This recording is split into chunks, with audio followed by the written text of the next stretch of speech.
What we'll be doing with this show is taking our favorite 80s and maybe 90s pop culture properties and bringing it back to prominence the right way, or at least entertaining to us. Reboots and remakes that wouldn't suck. So, what's this, our first episode? How do we call this, episode 0 or episode 1? Oh, we gotta call it 1 so that if we ever need to reboot the Reboot show, we can do an episode 0. If 5 or 10 down the road we figure out how to really do it right, we can reboot. You do have some experience in this. If we have to pop culture rescue the Pop Culture Rescue podcast. Exactly. So this is episode 1, and our first rescue will be a property we love, which is Masters of the Universe. It's in dire need of a rescue because anybody who is into that property either has a nostalgic love for it and that's it, or they have the nostalgia and they're still into it and they're just collecting every little scrap you can get, which is the Masters of the Universe Classic line from Mattel, and that is constantly under threat of dying. Yes. Due to lack of subscriptions, and there's even a Save He-Man hashtag. Yes. So it is in need of rescue. This is right on time here. We're here to do it. And you know what? That brings me to the very first point about it. Are we ready to dive right? Are we ready to put on our rubber gloves and get out the defibrillators and bring this thing back to life right away? That is exactly what we're doing. All right. Well, the first thing I thought when we decided it's time to rescue MOTU is that it just needs to be catered to adults. Definitely. I'm so sick of whenever anybody talks about G.I. Joe or He-Man, it's always, well, it's a children's property, so you got to toe the line, and you got to, it's got to have this and that. No, it doesn't. It was a children's property 30 years ago, and those children are adults now. Yeah. So why do you handcuff yourself? Because there's no current kid, buying He-Man stuff. You'll pay for that. There is no kid who asks for a Masters of the Universe Classic subscription for his birthday. Mom, can I spend $30 a month plus shipping for these 12th tier figures that nobody's ever heard of? I'm through toying with you, He-Man. It's not kids. It's all adults. I got my 5-year-old a vintage Stinkor figure from a vintage toy store type collectible place for his birthday because he was kind of interested in my old He-Man figures, and his favorite color is orange. So I'm like, done. Yeah. I gave it to him, and he looked at me like, why'd you give me this? This is like something you would want. And it stinks. Yeah, it smells like patchouli. So, and I was impressed because what 5-year-old knows what patchouli is. And he can also spell it. It's incredible. Yeah, he wrote it right down. So, yeah, it just needs to be geared towards adult. It has to have adult themes. No matter how you reboot it, whether it's a show or a film, it just doesn't need to be geared towards today's kids because you handcuff yourself and today's kids are just not into it. So, what we've seen is properties that already exist that don't have a huge fan base, like Arrow. I mean, think about it. Arrow had a 0 fan base. Right. How many existing Green Arrow fans were there compared to Batman or Spider-Man? Very, very little. I mean, he wasn't even on Super Friends. Right. Exactly. There was a Kenner superpower of him, but yeah, you're right. He wasn't on Super Friends. Yeah, so we would have been better off rebooting Gleek. Yeah, or the Wonder Twins. So you're right. Arrow, you got a property where it doesn't have a huge fan base, but they reboot it, they make a show, they do it, and people might argue that the first season wasn't awesome, but they do it in a way that it attracts new people. My wife is a big fan. Why would she care about Green Arrow before the show? So again, it doesn't have to be catered towards kids. Everything doesn't have to be towards the kids. So that, to me, number one thing, if this is the writer's room, or we're the showrunners or film screenwriters, this thing has to have whores and swearing in it. That dirty perky shark back flat and Thornton, Philip Barton, Perkaluma, Burton, Definitely whores and swearing. Matter of fact, I think that will be the title of our first episode of the reboot. Episode 1, whores and swearing. Well, let me ask you this. Speaking of episodes, are you leaning toward a film reboot here or a show? I want a show. I do too. And I said on a recent episode of the EDP, and for those who may have found us in a weird way, Yes. Eclectic is the host of the Eclectic Discussion podcast, and I'm a member of the Underscoop Fire podcast. Not that anybody who listens to this, the first step at least, would have come across it without having known that. Yes. But no, on a recent show of yours that I had the pleasure of being a guest on, I said I always skew TV over movies, always, because you can develop characters better. Mm-hmm. You can course correct if you. I mean, look, Arrow's another example where you get a little ways in and it's like, let's listen to some feedback and some test audiences and change some things.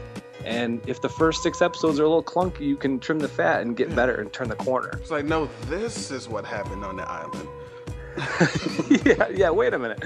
Flashback. But it's just like, if the Green Lantern movie had been a show, they could have been like, that first episode sucked. Let's get rid of Parallax. Let's get rid of Carol. More Sinestro. And then all of a sudden by episode 5, it's good. Oh, it would have been great. But it was a movie, and they made mistakes, and they had no chance to fix it, and they're going to just scrap it before making a second one. So, yeah, I'm all about a show, too. Screw the movies. Yeah, the only benefit that the movie would have is a bigger budget for CGI and effects. True. But you will be able to tell a better story with a show. You can do flashbacks, you can do flash forwards, you can do all kind of character development. So I think we got to go with a show. Now here's the thing. This show needs to be on pay TV. Absolutely. So and you're right about it. This, to be done right, Master of the Universe has to have a ton of flashbacks because there's so much built-in backstory of things that happened before the current sort of generation of characters.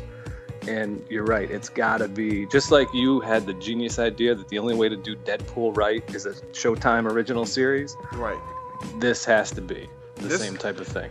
This Masters of the Universe show, this will be coming on at 10 o'clock right after the Deadpool show on Showtime. That would be the best 2-hour block of programming ever. I think that's just dream programming for me. But yeah, it's got to be, to sort of clue people into how we even decided to do this topic is, on Twitter we said, how cool would a Masters of the Universe show be if it was kind of like Game of Thrones? So it doesn't need the big film budget. It just needs the compelling characters, enough CGI to get by, and time to develop the stories. Yeah, I mean, you can have the heroic warriors versus the evil warriors versus the Snake Man. We can bring the Snake Man in, plus the Horde. The Horde, I got it all planned out. Do you want to hear my houses? Let's go. All right. So, first things first. This is again an adult themed show where, it's gonna be geared towards those who are aware of the property and maybe have a nostalgic love for it or are still into it. So it's gonna stick somewhat to the source material, about as much as like the Marvel Cinematic Universe does. Right. So there'll be occasional things where we take a left turn that doesn't necessarily come from the source material, but for the most part, it's looking to build new fans. I mean, not everybody who watches Game of Thrones read the George R.R. Martin books. Right. So yeah, stick to the source material, but do a show just like The Walking Dead. I don't read the comics, but I love the show, and if it sticks to it, great. If not, do what's best for the TV program. As long as it's good. And we'll take some liberties. And the benefit, though, the good thing is the original Masters of the Universe storyline left a lot of holes. So we get the chance to fill in the holes and make things. We like to fill in holes. I'm Chris Hansen with Dateline NBC. We fill in a ton of holes. It's a surprisingly grown-up source material for being geared toward kids. I mean, in doing a little prep for this, I'm reading through character bios and the stuff that was printed on the back of the action figure packages, and it's like there's some. I mean, you think Beastman is just a Skeletor henchman? Read his file card. It's insane. And what we're going to do, I'm glad you brought up Beastman. And if you're listening to this, you probably know something about Master of the Universe. We are not going to go with the Biff angle. What's the Biff angle? Well, so Beastman's origin story was never really fleshed out. And so once the classics were released, they gave him a name which no one can pronounce. Oh yeah, and Raquel or something like that. He was drafted by the Orlando Magic in the 90s. Raquel Raquez, Raquel O'Neal out of Memphis, LSU. Yeah, that's it. But and so one story, he was from a race of people that can control beasts and things that other. But at one point, in the original, his real name was Biff Beastman. No. Yes. Like he's an accountant. Exactly. He was Biff Beastman, and he was like a farmer. You know who he was? He was he was one of Erwin R. Scheister's. What he would do is set up a tax service out in the rural areas for tax season. Like they have those H&R blocks that just pop up in the strip malls. Oh. And if you can't go all the way to the city to get IRS to do your taxes, you just go see Biff Beastman, and he'll take care of you. Make sure you get to maximize that refund. And later on in life, he was he formed a partnership with Sal Goldman.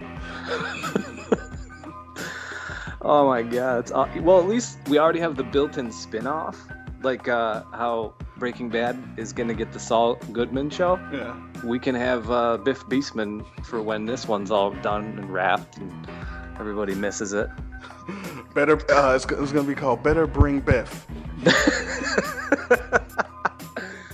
Oh, paging Underscoop Fire mate Tank, who is the king of graphics. Make us a Beastman. Better bring Biff billboard with a phone number, a working phone number.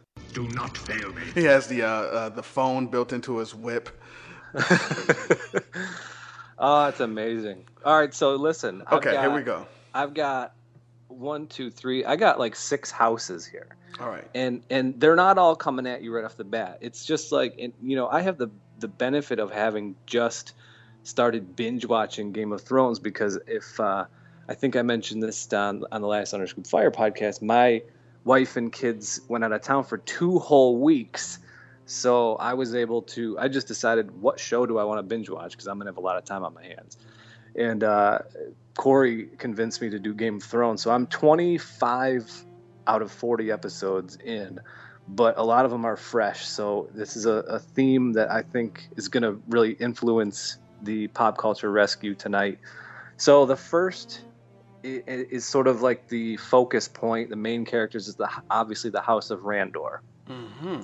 So we are going to go with the Randor Prince Adam secret identity story. Well, all right. Prince Adam is the elephant in the room, the secret identity. How we tackle that is going to be huge as far as what way this whole project goes. Mm-hmm. And I think we just need to talk it out, because I'm not in love with the idea of the secret identity. We could either completely scrap it, or he's just named Prince Adam and everyone knows he's heir to the Randor throne, but he's also He-Man when he needs to be. I mean, I don't know. What do you think?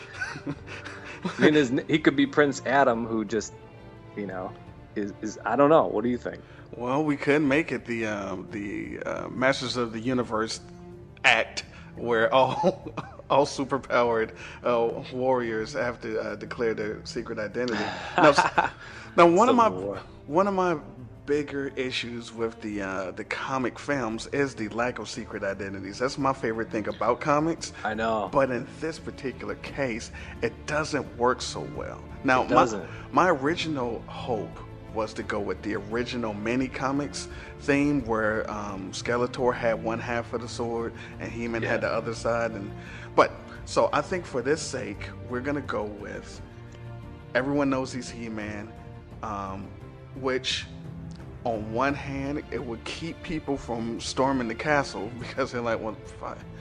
I mean, his son is He-Man. Why? Yeah, right. He's the not so secret weapon. He's the muscle. He's the reason the House of Randor has stability and has brought prosperity for centuries. But on the other hand, since we're not going to cater this to kids, enterprising villains can say, okay, well, let's start some shit over here. Get He-Man to come there, and then we storm. Absolutely. So please continue. All right. No, that's perfect. And I will say this. You made an excellent point that as far as the Marvel Cinematic Universe goes, they have completely done away with, Thor is not Donald Blake when he comes to Earth. Right. So they have done away with the ability to ever do a Civil War movie, which everybody's calling for it. Like that's supposed to be phase 3, and they can't do it. Yeah, I mean, the very first Iron Man movie, Iron Man. Right, which I'll say, I'm with you. It's better when you've got like the 1989 Batman where Keaton is wrestling with revealing it, and you get the great scene where he's mouthing, I'm Batman, like it should be easy, I'll just tell her. So, secret identities are huge, and I tend to also like them. But with this, picture, Prince Adam sort of having that confident attitude of a Robert Downey Jr. that's kind of like, yeah, I'm He-Man. Like, come at me. Bro. Yeah. So, all right. So, I think what we have in the House of Randor is King Randor with Queen Marlena. And we can either, as we bring characters up, give our casting wish list choices, or we can do that all in one segment. What do you think? Let's do it. Let's do it at the end. Now, okay. I understand everyone that's listening. The way that we're going to do this show is we're going to come up with whatever we're going to rescue, and we're going to spitball this live, taped like a live, writer's room. Yeah, on air. So and please, with feedback, email. No, you got it all wrong. Jaleel White should be Prince Adam. Yeah, I think this has potential to be a good interactive podcast where if you have a comment section, people will give their choices and their ways they would do things. Yeah. And you're right, I encourage that. All right, so King Randor and Queen Marlena are obviously atop the House of Randor. Man-at-Arms is sort of the king's hand. So in terms of Game of Thrones, the Ned Stark character, where he's sort of a trusted old friend and does the right thing, and he's the sympathetic, almost main character that you kind of see the whole thing through his eyes. And then there's Teela, who it is known that she is his daughter. Well, and we get to this, but she's kind of the warrior. Whereas if He-Man did have to go handle some shit somewhere, she's able, she's, a pretty trained, skilled warrior. She's not, mythical power He-Man type, John Cena wins every time, indestructible. She's more Cena. Yeah, she's very capable. All right, so give me your thoughts on the daughter. Is that a secret? Well, see, we have a built-in story, because now before we put any of our personal twists into this show, now Teela is the adopted daughter of Man-at-Arms, who is the daughter of the sorceress. Right. So supposedly her real father is Fisto. Yeah, I read that. So that means and the sorceress got fisted at some point. No wonder she could never cybernetic fist. No wonder she can never leave Castle Grayskull. She's on bed I think rest. this is great intrigue to unfold as we go, and there's a lot of plot points that will start out as something, and so in the beginning it's just, oh, that's his daughter, right. But then maybe a little ways in it's his adopted daughter, and Season then even 2. farther in it's not his daughter at all. Yeah, season 2, and because Fisto is supposedly Man-at-Arms' older brother. Yeah. So yeah, that's season 2. I love it. And I think I read that Fisto was the original man-at-arms for King Randor or something like that. That's even more intriguing. Right. So yeah, he's the former hand. So maybe there's some storyline there of why he's not anymore, and if there was ever a falling out or what sort of happened, how he got the fist. And then Clamp Champ is going to be, in my mind, Duncan's sort of first sergeant, lieutenant type of, like, the hand in waiting. Okay. Like if Man-at-Arms is off planet, he's kind of next in command of the Royal Guard. He's training, sort of weapon machine type of guy like Man-at-Arms. And I think I read in his bio that is kind of what happens. He takes over when Man-at-Arms becomes a Snake Man. Clamp Champ takes over. Oh no! Everyone is going to watch this show waiting and knowing that the Snake Men are going to come, the invasion. That's going to be like season 3. They're a hidden threat. They're a big bad looming. Like, I compare it to Lost, where we don't get Ben Linus until midway. We don't get Gus Fring until midway through Breaking Bad. It's a looming big bad that the first 2 seasons you don't even know about. Yeah, then we can get to the 3 towers and everything. There's whispers about, and I think, all right, I'll save this for later. All right, save it. But he's not going to be called Clamp Champ. That's just, he's going to just go by his regular name, which I looked up, but I forgot already. I think it's like Rainius or something. Yeah. And the good thing about this is, miraculously, we have diversity in the cast. Yeah, we do, and that's something that we need. And I was gonna sort of address that with Stratos too, but yeah, it's He's definitely black. Yeah, he might be Mexican though. I'm gonna say the whole Stratos, like, sky race is gonna be our black characters. See, okay, I can see that. And Clamp Champ. And Zodak. Yes, definitely Zodak. Okay. So Zodak might make even more sense. So then Stratos could be Hispanic. Like you said. Yeah, that's a good. I like that. Yeah. All right, so I'm almost done with my House of Randor, and then you can chime in too. Ram Man has got to be a resident. Definitely.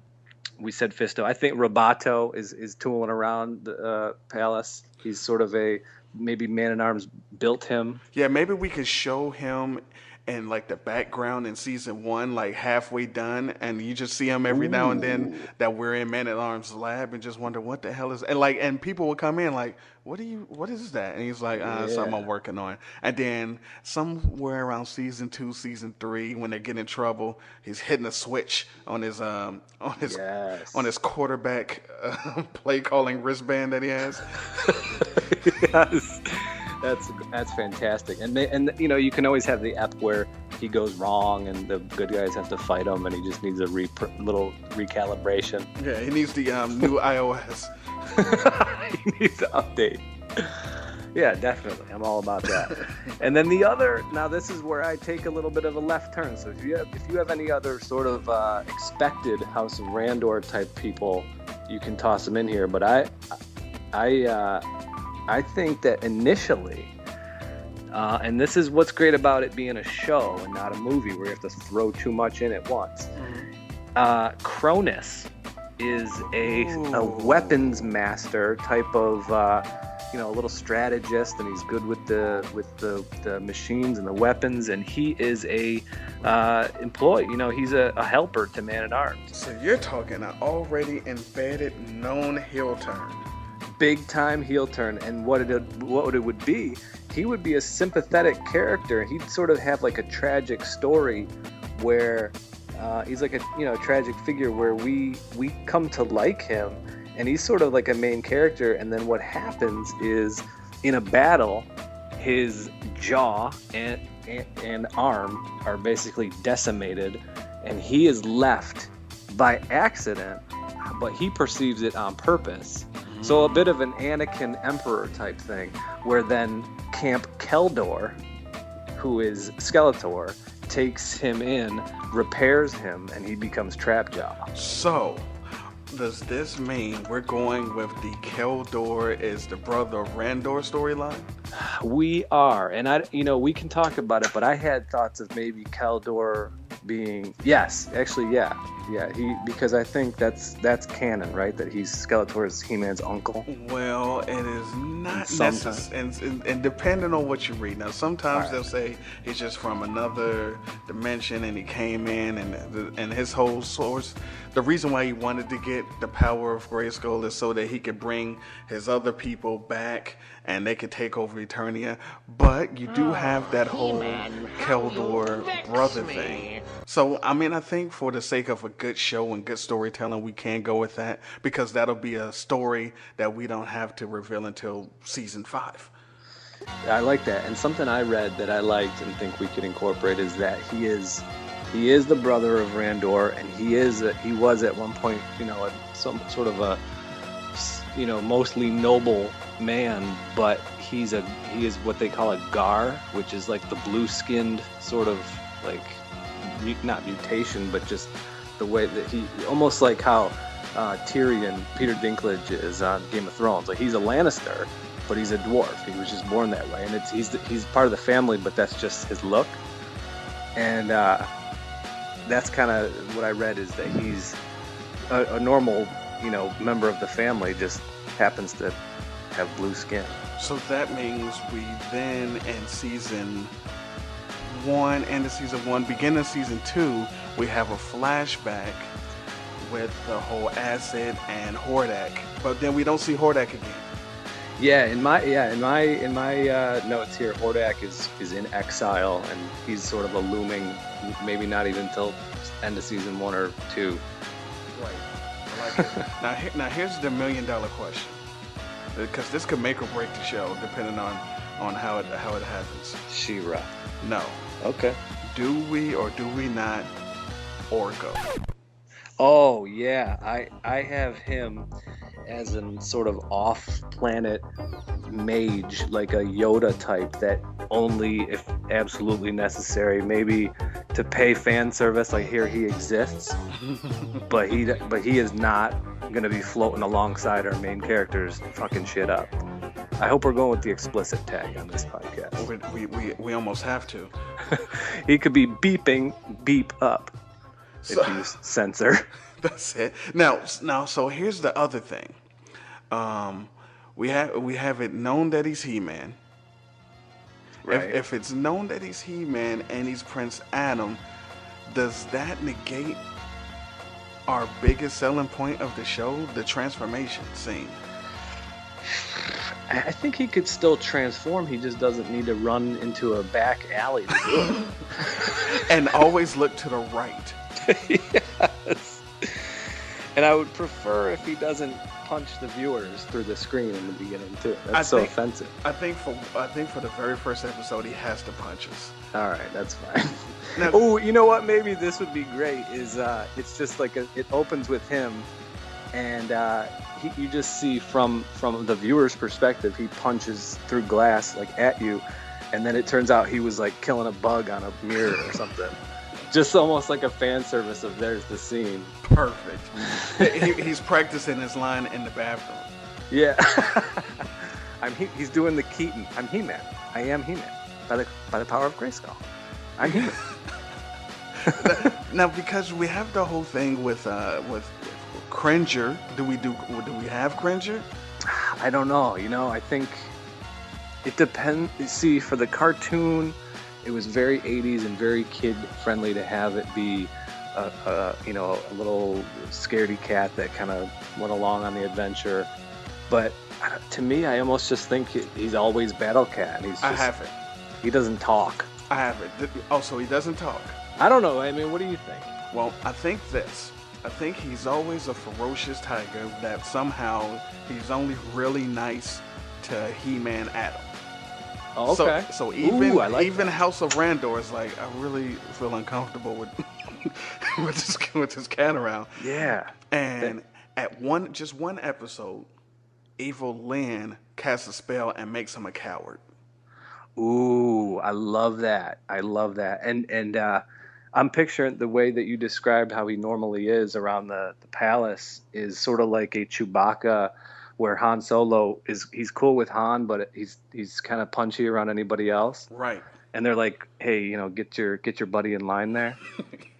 Yes, I love that. And yeah, and the Evelyn thing would be another great thing because he could be Cringer just that once. Yeah, I like it. Nice. Cringer, by the way. What the hell's that? I think that's a variant. That is when he's yellow with green stripes. Yeah. And he has the reverse Cringer. Yeah, he has cattle bat. So yeah, we kind of have talked a little bit about Skeletor being Keldor, and so the house, doesn't necessarily be the house of Keldor, but almost like the sort of Snake Mountain house would be pretty small, at least up to at this point. I only have him.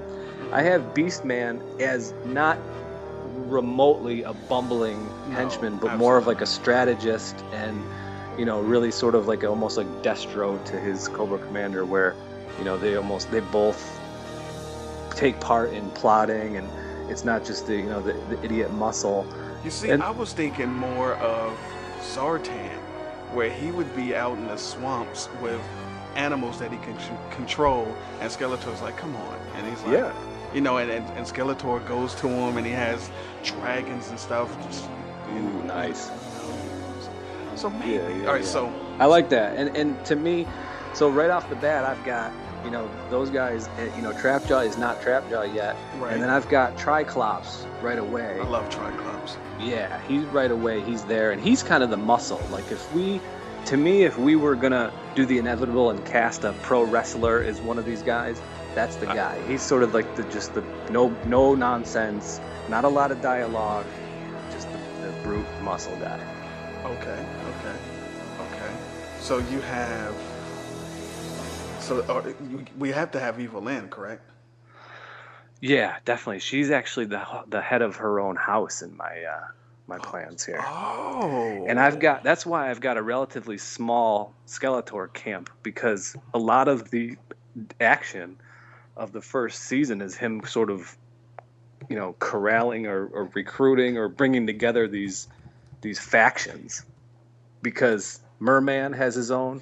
So I've got Merman off on his own as sort of the ocean warlord who is trying to raise an army, because he also is vying to be master of the universe, which we haven't even talked about that yet, the whole plot point.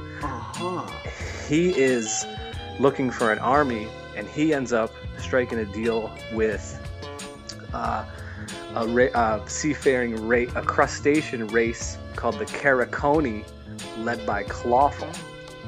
And so Merman gets his army, and eventually that could become part of the House of Skeletor as they lay siege on Castle Grayskull, because in my mind this whole thing is to try to sit at the throne of Castle Grayskull, because then you are the master of the universe, and we can decide if that's going to be you've got to unite two swords, or you just need to get in the to me, I think it's probably like, we know right away He-Man has one power sword.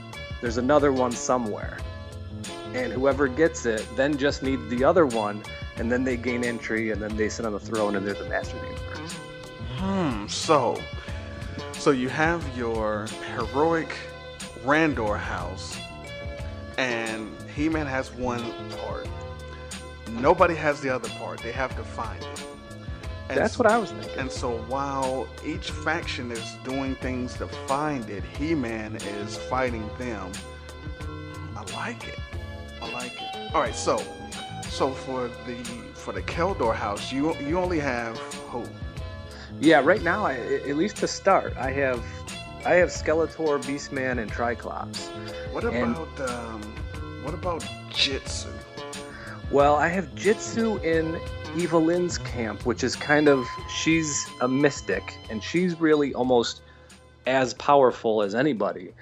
And she's got her love interest is Count Marzo, who is also a master of the dark arts. And she's got, listen to this squad she has, and I'll tell you, each one has a backstory of why they're with her to start. Now they can all kind of splinter off, or some can have face turns, or some can go over, whatever. But I've got, basically she was married, and we don't necessarily know to who. and that could be revealed at some point if we need to work it in. But she was married and found her husband having an affair with Manny Faces.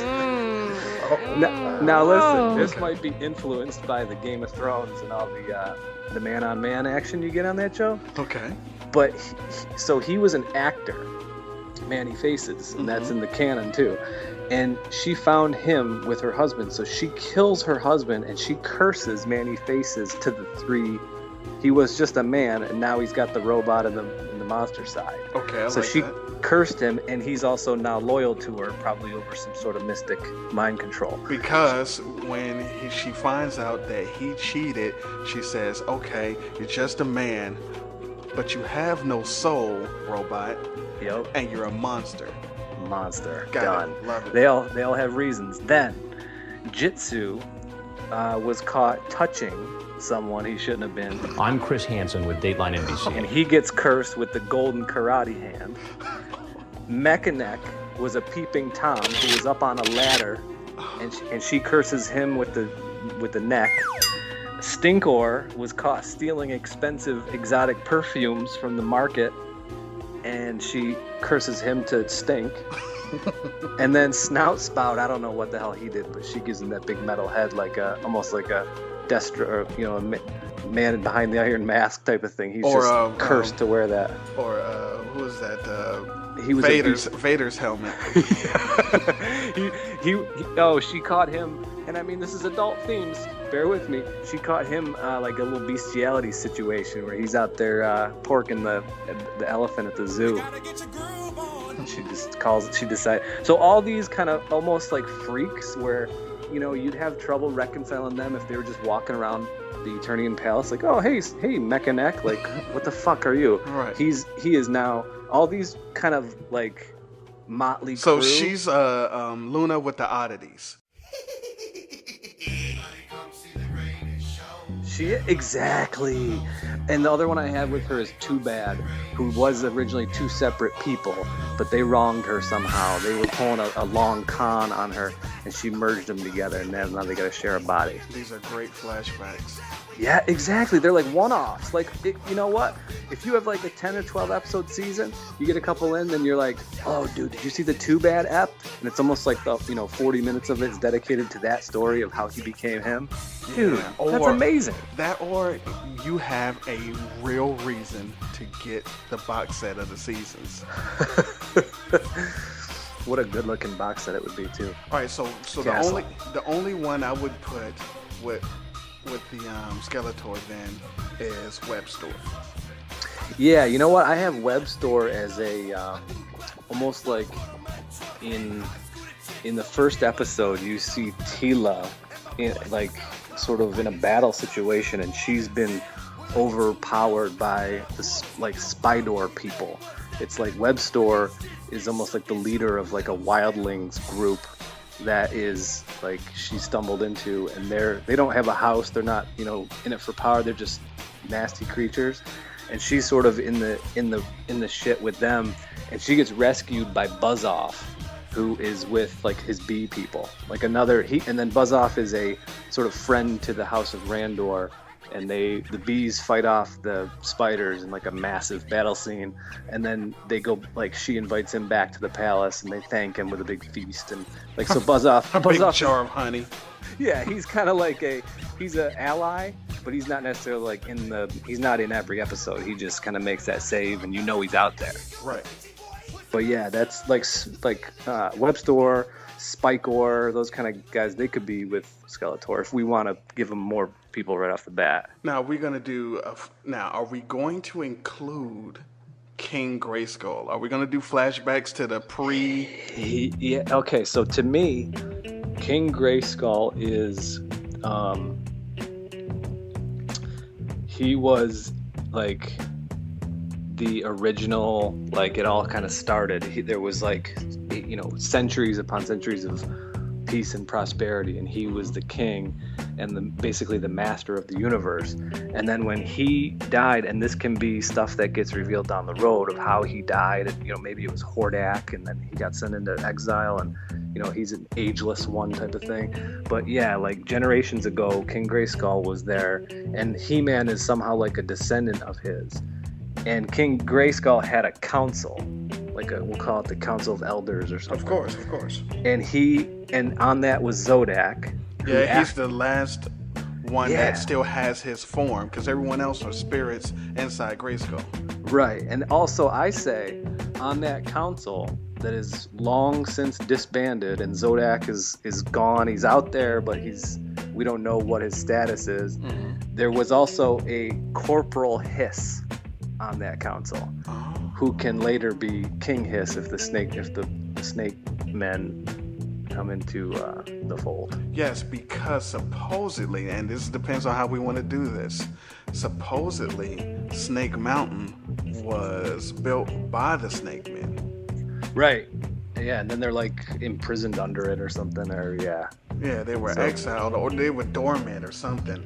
And so we have that. Okay, so all right, so we got the House of Randor, the House of Skeletor. We got the Merman and his army of crustaceans. We have the Mystics, Evelyn and her band of freaks, and then Zodak is out there.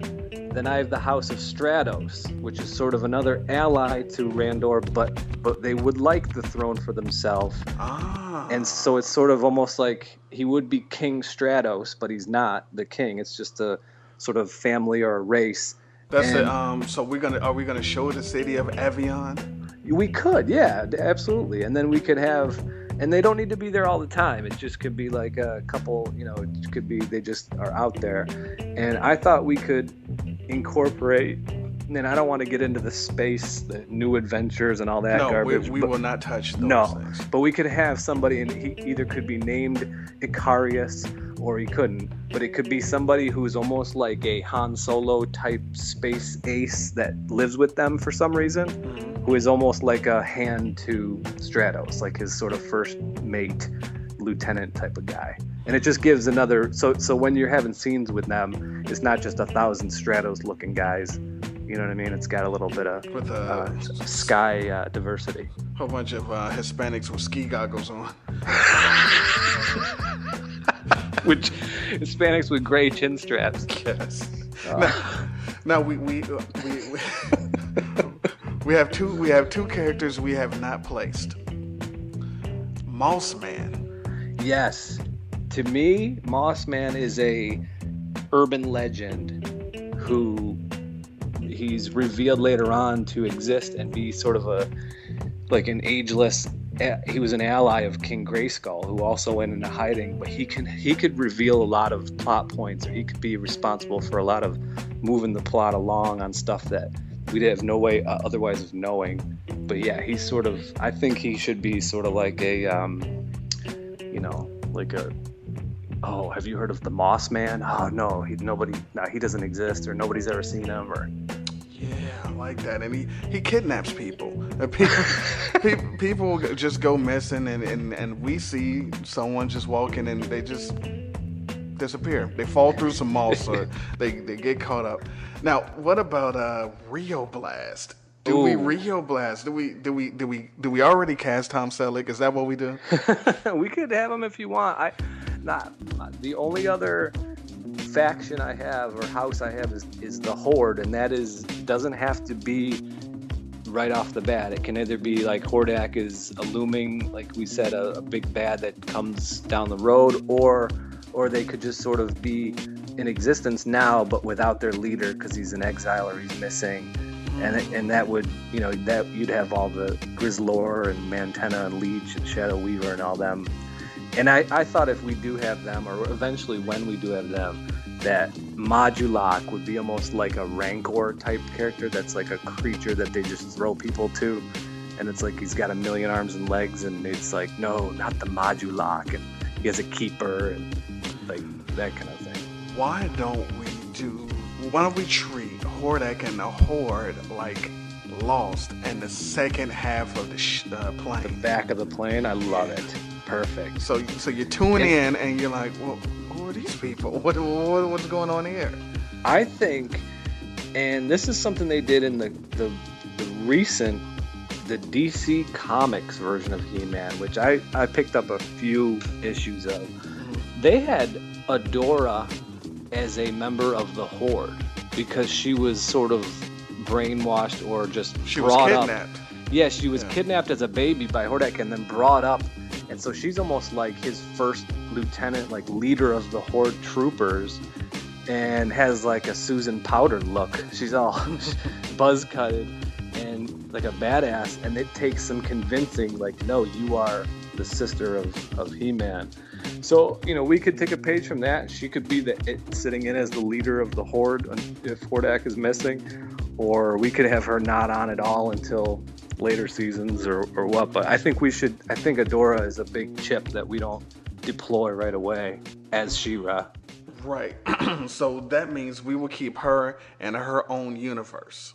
Yeah, that's fine. So maybe at some point, when we do the back half of the plane, you have Hordak, and he's still pissed because the only reason why he's there is because Skeletor turned on him. Yes. He comes up with a way to pull Skeletor there, but it happens to be during a fight with He-Man. So then they end up over there where you can flesh out these characters some more. He ends up fighting against Skeletor and the Horde, and then he sees Adora, and then maybe some kind of feelings, I don't know, and then he starts to realize, or the sorceress comes up and says, nah, don't do that or something, but it's just a cliffhanger. Yes. And then they end up back on Eternia, and they're wondering what the hell, where were they, and what's going on, and we don't see them again for, episodes or another season. I love it. That's perfect. And I think we all should also, I know we said that He-Man is sort of a descendant of King Grayskull, and King Grayskull is the last true master of the universe that sat on the throne in Castle Grayskull. But I think the identity of He-Man's father should remain a mystery. I like it. And then that way, there's a lot going on, and that's the great thing about, again, to base a little bit of this inspired by Game of Thrones is, in the beginning you don't know, who is whose father and who is not, and it's that stuff can unfold. Yeah, and we could introduce Hero. Do we? We could. Hero and Wondar and all that. I don't even know. No, my thing is this. Now, Wondar has to be an inside joke when they're at the palace eating, and Adam is just killing some bread, and then they're just like, we're gonna start calling you Wondar. And he just looks into the screen and winks with the Prince Adam wink from the cartoon. He just listens to it. And now we'll post some. I think we'll probably both, again, we'll do some work on how we visually present some of this stuff and how we link to this new podcast. But I know that I've got some things to share, some images, like in looking around, like what our He-Man kind of would look like. It's not the bowl cut cartoony. Super Dutch Boy power. Right. And some other things like that, like the visual type of look to it. But yeah, that would be hilarious. I'm all about the in-jokes and the fan service, like the cringer episode and that, or moment. And I think another thing we should do is, in the first episode, kill a relatively recognizable character so it ups the stakes and shows that anything can happen, like Whiplash. Like somebody who from the cartoon, but that is kind of expendable to us. I wouldn't. Yeah, somebody that to me it was initially going to be like Mechaneck, but then I was like, no, he's going to be part of the oddities. So, but yeah, like a Whiplash or somebody that that people know. So you see him, and there's some kind of scene, and you think, okay, he's gonna be a character on the show, and then he gets killed, and you're like, whoa! So that's how this is gonna be, like 24, where nobody is safe. Oh, definitely. Yeah. I like it. All right, so let's do this. Let's take a break, and then when we come back, we'll do some casting and any other kind of fan service and flesh out any other parts of the story. I love it.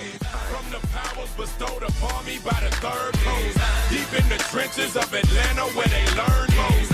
You never heard before, flows this extraordinary. And if the burners blow, foes is in the mortuary. Here to prevent the destruction of this rap music. Find a blank spot on my wall and put a plaque to it. I'm in a class all by myself, nobody's messing with me. Feel free to ask about my wealth, I got the weapons with me. So come and get me, I'm here, keep a semi-automatic near. No need to fear, I wipe out your windshield till you see me clear. I ruin careers, so hide away your tears. No shook ones here until you look inside the mirror. Shit rap in the second gear, stood up and I volunteered. Now the industry's screaming, but can you hear? The ladies just cheer, sometimes their lipstick will smear. Cause in my line of work, this He-Man needs a shield. I've been appointed straight from the power of Grayskull. Believe the master of the universe gets great skull. I'm so ferocious, chopping heads off with my battle axe. Got many faces, give them whiplash when I battle cats. A diabolical technology like Skeletor, but trained in the art of throwing you through the cellar door. I'm checking off my enemies until I get some more with powerful beams that disperse from my ludicrous ball. Now you can imagine all the power in the universe. The Masters of the Universe collection. 23 pieces, each sold separately. There's He-Man and these heroic action figures. Skeletor and the Warriors of Evil, and 4 fighting creatures. Castle Grayskull, Point Dread, and the Talonfighter. You put them together. And battle machines like the Attack Track, batteries not included. What would you do with all the power in the universe? He-Man, Skeletor, and all other items from the Masters of the Universe collection. Each sold separately. From Mattel. Welcome back to the show. This is the Pop Culture Rescue. It's me Eclectic. It's Howie. Say hi, Howie. Hi, Howie. Thank you. And we're rescuing Masters of the Universe MOTU.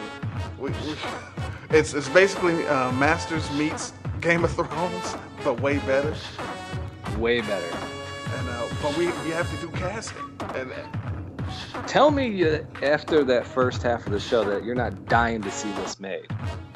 listen, I'm sure someone's gonna start a Kickstarter and just point to this podcast and say this is what needs to happen. Gotta get it done. All right, I'm ready to cast it. Yeah. So every time we rescue a 80s property or 90s property like this, we're gonna cast it. So who do you have for He-Man? All right, so I'll give you a little context of why, but I thought along the lines of if this was realistically an hour drama on pay cable, not a big budget movie, and not a cheesy like a CW, tweeny soap opera thing. That's how I cast it. Right, me so too. I went with Josh Holloway. TV Lost Sawyer, yeah, because he kind of, he has the dirty blonde, longer hair that can be used, and he's got that sort of roguish, almost like he won't be the cookie cutter Boy Scout. He'll be kind of almost like I've already used Han Solo as a comp here, but almost like a sort of, we said it. If our He-Man, if our Prince Adam is going to be the Tony Stark type of, I'm He-Man, come at me, bro, that kind of thing, then that's who we want. We want somebody that's, got that confidence, that swagger, if you will. Okay. Who you have? I have Thor's brother. Yeah, Liam. I have Liam Hemsworth. I was trying to find a place for him because I want him involved in this project. Well, see, because we want him in there, we got to find a place for him. Yeah, well, he's good. He has kind of the look, and if we're gonna do Adam and He-Man, he can do both. No, I like that. And I say this. I say what we do is get we'll put out the casting call, and however that's done, and we'll say that this is the type. Like we just say, we want this type of. We have our wish list, and the agents send us the people. How's that work? Yeah, Is that how it works? Yeah, we want this type, and then we'll just sit in our director's chairs and stroke our chins. Yeah. And casting Tila and Shira will be especially fun. Yes, we'll make sure we have a bowl of ice cubes. Hashtag showgirls. So, speaking of which, and you just hashtagged showgirls, by the way. I did. That's a deep cut. Yes. Hashtag I'm so excited. I was going to say, speaking of Elizabeth Berkley for Tila. Well, speaking of what you brought up, and that for Taylor, I have TV's Evangeline Lilly. Oh, look at you. Well, if we go Lily there, then we have to go Hemsworth. Because Holloway Lily would be awkward. We can't have Kate and Sawyer. No, it's just, hey, if you like Lost, you'll love He-Man. And shit, we have, so far we went into this saying we are going to draw a lot of inspiration from Game of Thrones, but we talked about Ben Linus, we talked about the back half of the plane. This is Lost in Eternia. That is the name of episode 2. I love that pick. She is she's got that warrior, she could be the warrior Tila. And I like your pick even better than mine. I had Amanda Rigetti, who is on The Mentalist, and she kind of has that like reddish brown hair, where sometimes you see Tila in some canon, she has like the red hair. So I thought she has kind of a good look for that. But I think physically overall, Kate Austin is a better pick here. Yeah, now that Amanda Rigetti is a looker. Yeah, she's alright. Yeah. Okay. All right, so yeah, who do you want next? Man at Arms. Man at Arms. To go back to the Game of Thrones thing, I think this guy would bring some real sort of like a fatherly feel. I went with Sean Bean, who played Ned Stark, who was only on the first season of Game of Thrones, and then he is on a new show on, I don't know, TNT or Fox or something. He's got a new show, and he was in the Lord of the Rings movies. Isn't he on on Legends? He's on Legends. Is that it? Yeah. That's new? Yeah, it's 2 episodes in. It's not that bad. Yeah. So that's a guy who, put a mustache on him, and I think he's got the right look. He's 55, so he's got the, age to be the father of our Tila. Okay. Now, see, I couldn't pick between 2. The first one I had was Ted Levine. Ted Levine. Is there 2 D's in that? No, it's only one. I'm just stalling as I Google. Oh, was he on Monk? Yeah. Yeah, mustache. Good look. He was the cop on Monk. And my second one is movies J. Jonah Jameson, J.K. Simmons. Yeah. If we could get him involved in any way, that's our comic relief. Exactly. Because he's great in pretty much everything you ever see him in. Juno, Party Down. Yeah. Spider-Man. Beastman. All right. All right. Where are we going next? Your pick. Let's cast Stratos. And have we decided if he is going to be a Hispanic Eternian race that very closely resembles Earth's Hispanic culture? I would think Benjamin Bratt would be a good look, because he's sort of got that. We don't want somebody too young here, because this is a guy who's supposed to be originally on King Grayskull's Council of Elders. But we don't want to go like Danny Trejo. The guy doesn't need to be 60. Or Edward James Olmos. And I don't want to skew comedy and go Leguizamo or and I don't want to. If this was the CW's Master of the Universe, we could get Freddie Prinze. But definitely. This is not Master of the Universe CW style tween show. Now, do you think we could get Andy Garcia? You know, he'd be a good get, and he would work with the whole wise counsel type of thing. You got him. You got Mark Consuelos. Mr. Ripa. Yeah. Yeah, you know what? Consuelos is a good sort of if Benjamin Bratt has got another project. Or I got it. Jimmy Smits. Done deal. That's right in the middle. Perfect. That's it. And you know what I'm looking at is people who are actors who are realizing that the geek nerd properties are the way to go, that they're building their nerd cred. Like you've got the certain performers that have been in like, you know, a comic book movie or a Transformers type of thing. So yeah, that's somebody who would be like, oh, I've been in Star Wars, so now let me be in Masters of the Universe and become a Children of the 80s darling. Exactly. You know how much his autograph will go for at exactly at PowerCon. You set yourself up for con appearances for life when you get cast in these things. Exactly. Done. Before we decided to make him Hispanic, I went with Mehcad Brooks for Stratos as a black guy. But Ram Man. You'll never guess who I have for Ram Man. I need to know because I don't have him cast, but I'm going to guess the Big Show. You are so close. Who? Ryback. The big guy. I love it. That's actually perfect.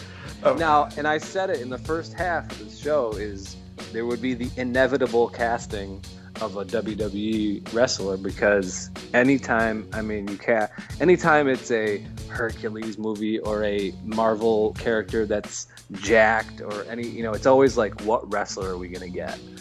And for a while everybody wanted to cast Triple H as everything. He would make a great Triclops.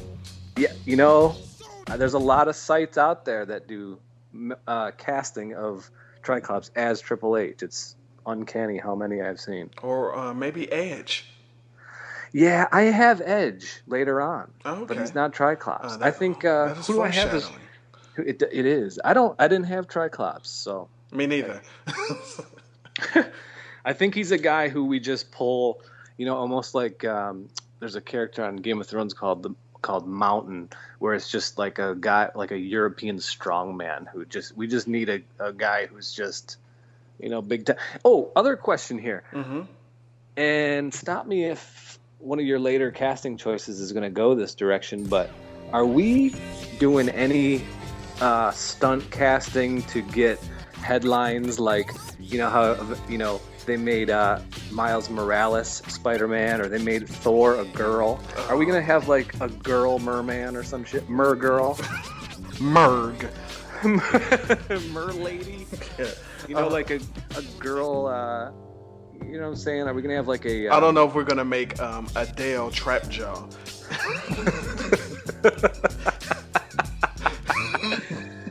All right. Because I don't have any of that. I thought for a second, I was like, ooh, we could make Zodak a female. I'm like, oh, that's called the Sorceress, asshole. So... yeah. I didn't feel the need to try to outthink the room and get cute here. No, I mean there are opportunities for being incredibly outlandish. You could have Don Wells, TV's Marianne from Gilligan's Island as Jitsu. Who's hotter, Ginger or Jitsu? That's timeless. That's the age-old question: Ginger or Jitsu? Hashtag, if you're listening to this and you're having a good time and you think it's funny and you don't want to just try to remember all the jokes and try to comment, just hashtag Ginger or Jitsu. Yes, and let's get that trend. Yeah, please. Just as a throwaway, yeah. I had Jack McBrayer as Orko. That's a good voice. Yeah, I had the voice. Now my favorite. This was my favorite. Now, did you cast Manny Faces? No, I didn't. Good, I did.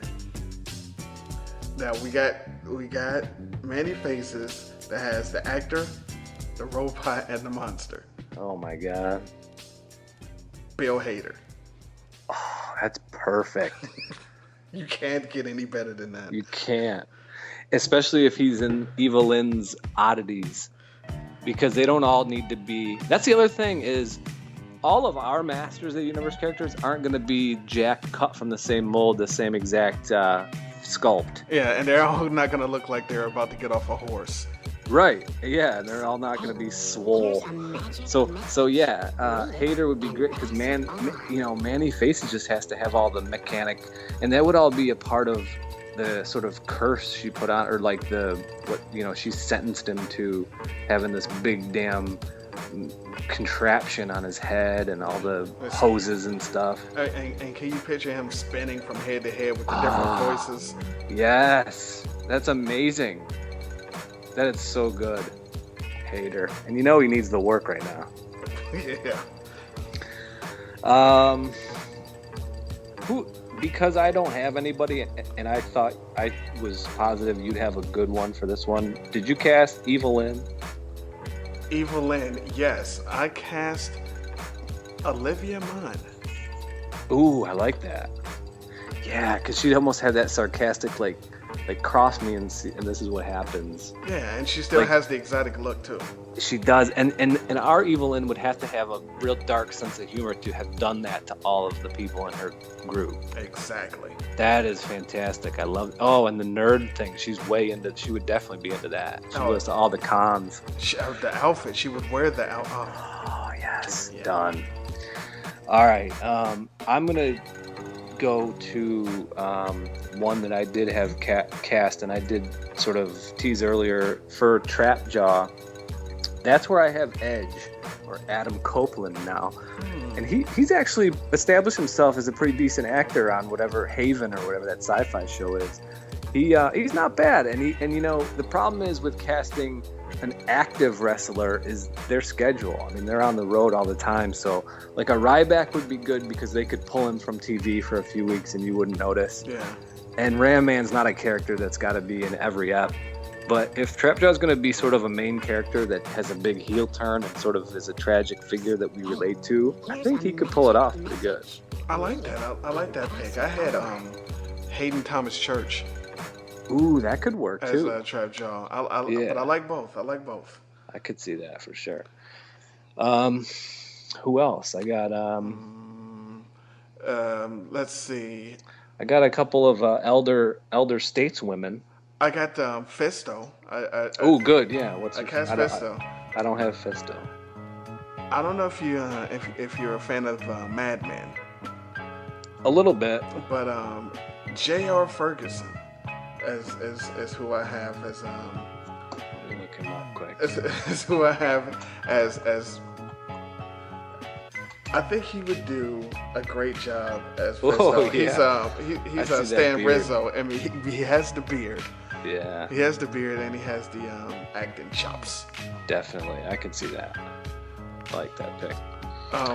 What do you have? You got elder statesman? What do you got? Elder woman? states ladies here. I have Queen Marlena as either Connie Britton or Gillian Anderson. I think each of those have done the hour drama.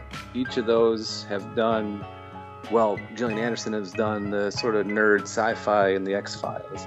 But they both have that sort of, they're both like the pretty redhead that just has kind of like a distinguished, they need to be able to command a room, but they don't have to, we don't need them to go crazy. We just need them to be sort of classy and succinct. I can appreciate that. I just went on fan boner for Susan Sarandon. Fan boner. Yeah, I like that. I've always had a thing for Susan Sarandon. So. Absolutely, can't go wrong there. Yeah. I don't have King Randor. I feel like that's pretty easily cast as somebody that just, I don't know. Well, for King Randor, I went with a guy who's back on TV or Netflix due to House of House of Cards, Gerald McRaney. Oh, I was just gonna say, as soon as you said House of Cards, I knew you were going with Raymond Tusk. Major Dad. That's fantastic. That's King Randor. I could see that. Yeah, that's the thing. That works. I'm sure everyone's listening is gonna have better picks than you and I. So. No, that's what I love. Yeah, absolutely. Hit the comments or Twitter, or I mean, at this point, we probably should have figured out if we're gonna have a at Pop Culture Reboot, but we could try. Yeah, and hashtag Pop Culture Reboot. Oh no, and hashtag Ginger or Jitsu. Rescue. So. Pop Culture Rescue, yeah, oops. We could also get the Burger King to be King Randor. Yes, and his second in command, Mayor McCheese. I love it. Done. We up until now we could have gotten Kevin Sorbo, but he showed his ass on social media recently. Now we would have to cast Dolph Lundgren as King Grayskull, of course. I heard, yeah. I kind of feel like that's a proper thing, although he, I think, is pretty done with the franchise. But if we're doing it right, he will have no choice. Now, what do you have? Of course, what do you have for Skeletor? All right, for Skeletor, I have a guy who is no stranger to the hour-long cable drama, and it was the last one he was on was a horrific failure, so he's looking for work. It wasn't his fault, though, that it was that bad. And he was in a movie where he played a villain, an iconic nerd villain that was also the lone bright spot in a panned feature film. That would be Sinestro of Low Winter Sun fame. Oh, the greatest Mark show Strong. Yeah. So he's obviously down with the hour-long drama, and he was a great Sinestro, and I think he'd be a good Keldor / Skeletor. You know, that is not bad.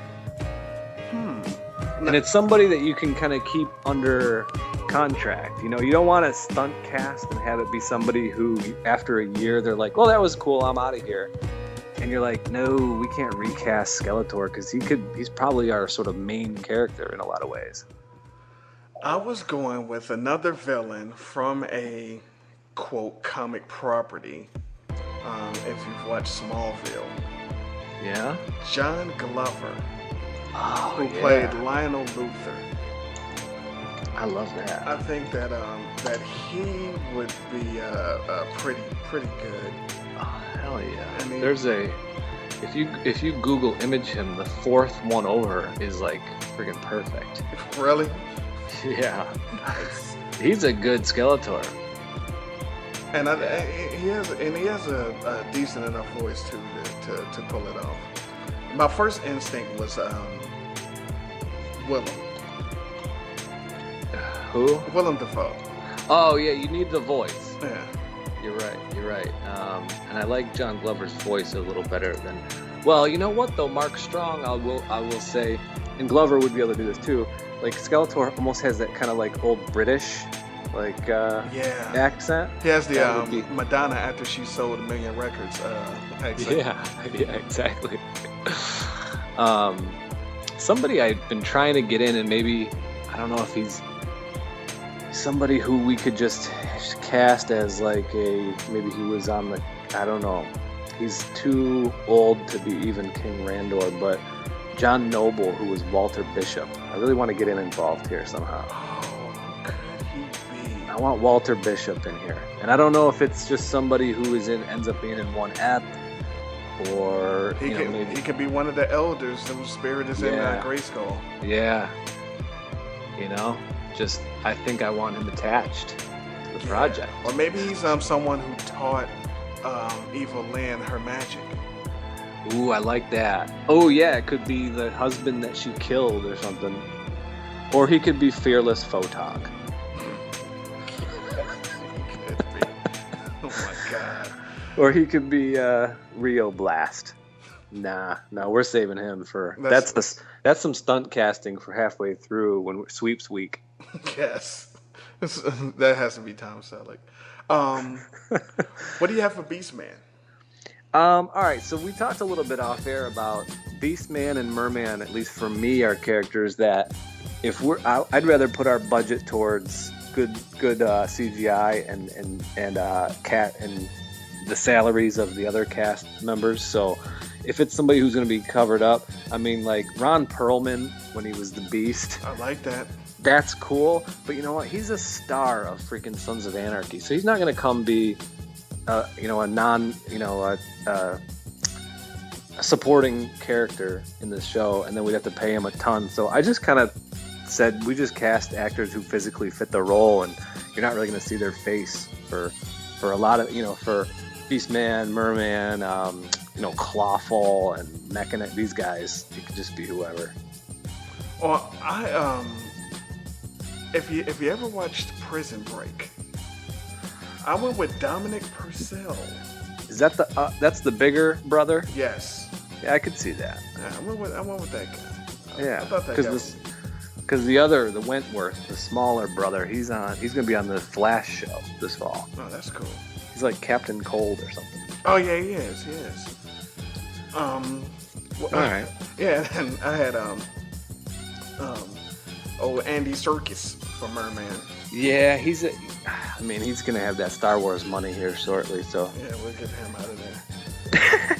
Now I only have one more, I think. I have two, but one we've kind of dismantled already. But my one left that I still could see would be a sorceress portrayed by Jane Seymour. Jane Seymour. Because I feel like the sorceress has to have a little bit of age on Queen Marlena. So, otherwise I'd say whoever of the Gillian Anderson and Connie Britton, whoever isn't Marlena, make the other one sorceress. But I think sorceress has to have a little bit older than the Queen. But darkness falls away to morning as a lone Damn it. man Okay. I can agree with that. delivers 3 agents of a foreign power. Appreciate all the trouble You got one more, you said? Yeah, I'm sorry. I was thinking the sorceress. I wanted to get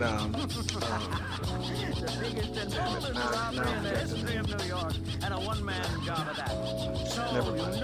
But for Hordak, Jackie Earl Haley. I love that. From not only Watchmen, but Human Target. Human Target. That's what I was watched. trying to think Yeah, of. Human Target. Yeah, I And watched the that, new and Freddy. I hate that only went one season. That's right, he was Freddy. So he's got experience playing the big bad. Yeah. Human Target, man. I wish that I love lasted that more show. than one season. I agree. I love that pick. I only have one other, Zodak, who I think we pulled a race change on, or at least a race interpretation of a race. I had originally had it as Hugo Weaving, who has sort of established that geek cred of being in Lord of the Rings, Matrix. I think he voiced Megatron in the Bayformers movies. So, it's like, hell, why not add Masters of the Universe to your resume since you're doing all the geek movies? But didn't we say Zodak's gonna be a black guy? Yeah. See, and what they did in the stupid 2000 universe. Yeah, there's Zodak with a C, and then Zodak with a K. No. And Zodak with a C is white, I believe, and Zodak with the K is black, and they're two different people. Oh, come on. Yeah. We have one Zodak, And and it's- I think we have black Zodak. And then we'll have on the show where they say, "Hey, Zodak," and then the guy's like, "What the fuck?" Like, no, I meant it with a K. And then, then everything's okay. Wah, wah, and we end it that way. Yeah, so I don't know. I mean, that could be that's. I'm open to fan input on that one. Yeah, we'll come up with something for that guy. Maybe Rockman Dunbar. I have no idea who that is.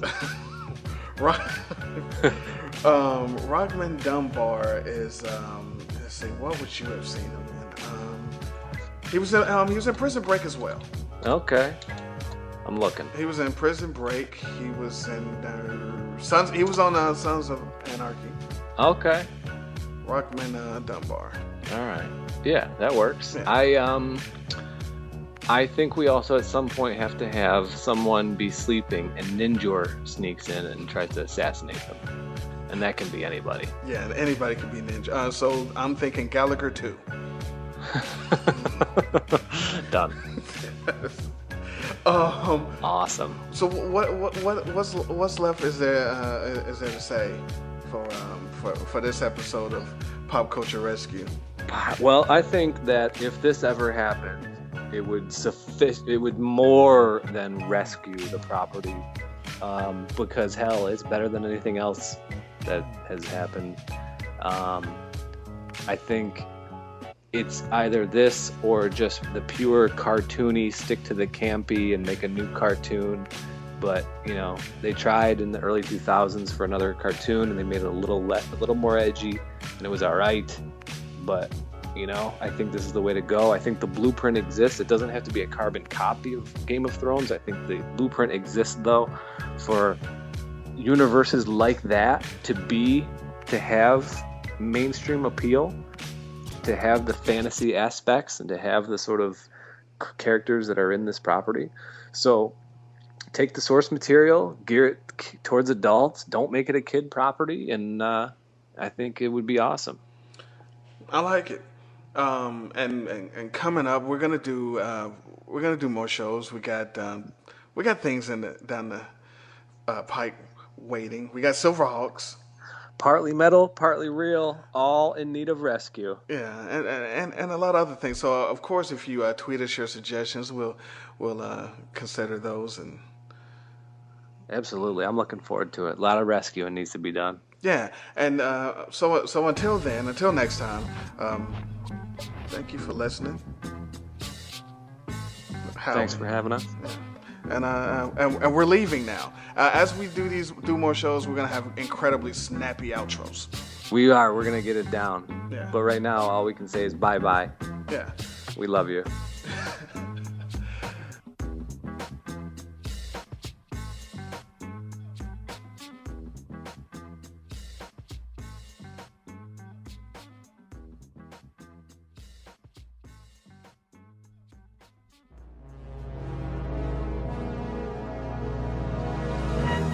Today's episode was about pop culture rescue, but Eclectic and I want to talk to you about something very personal, your body.